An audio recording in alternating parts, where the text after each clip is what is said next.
episodes, and this time I've watched again from Series 7, episode titled Kara, that was last week, sorry, Lara. This is all about Clark finding out about his real birth mother, and the fact that she had actually already visited Earth previously to look at the family or parents that are going to raise Clark when he eventually arrives to Earth from Krypton. The story actually centres more around the blue crystal that was taken from Kara's ship, which was in episode 2 of Series 7 titled Kara, my review from last week. And we find out that this Agent Carter obviously knows so much about Kara and the whole Kryptonian,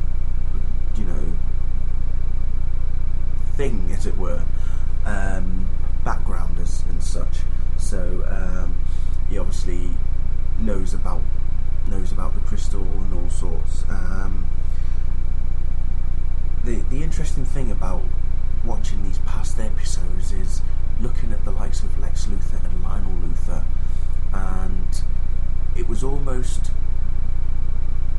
sentimental to see both Lex and Lionel together in the same scene, because now obviously in season 8 none of the pair of them are not around, although saying that, Lex has obviously appeared already a couple of times in season 8, but as we know, Lionel died in season 7, and it's just interesting to see them. It's so surreal, watching past episodes and seeing them again and thinking, am I watching season 8 or is this definitely season 7? But I know it's season 7.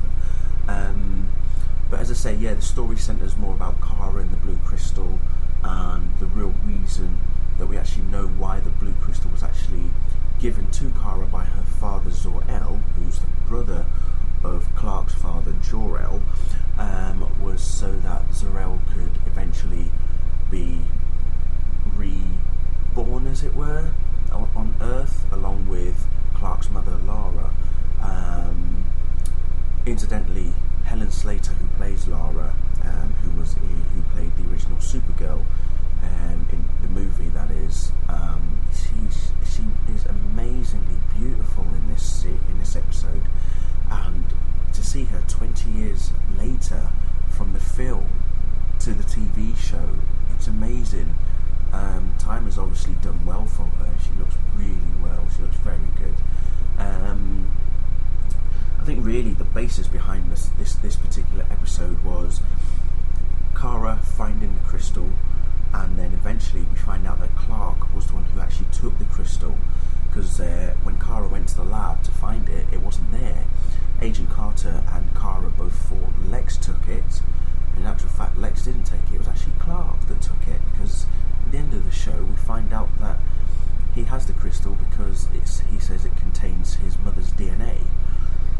So that was very interesting.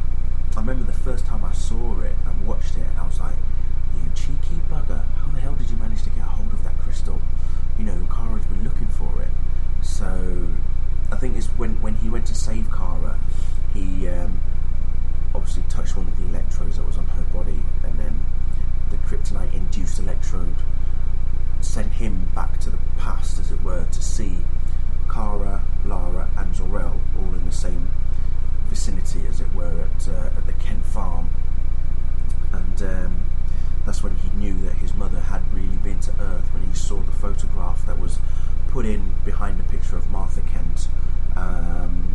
So it got him all, happy and sad at the same time. But for him to have the crystal, that was quite interesting. As I say, the first time I saw it, I just thought, God, what are you doing with it? But if you haven't seen the episode Blue, which is going to be my review for next week, which is the next episode I'm going to watch next week, you will know next week exactly what the crystal was actually made for even. It doesn't just contain DNA of both Zor-El and Kara, and I keep getting them mixed up, and Lara. There's something else about the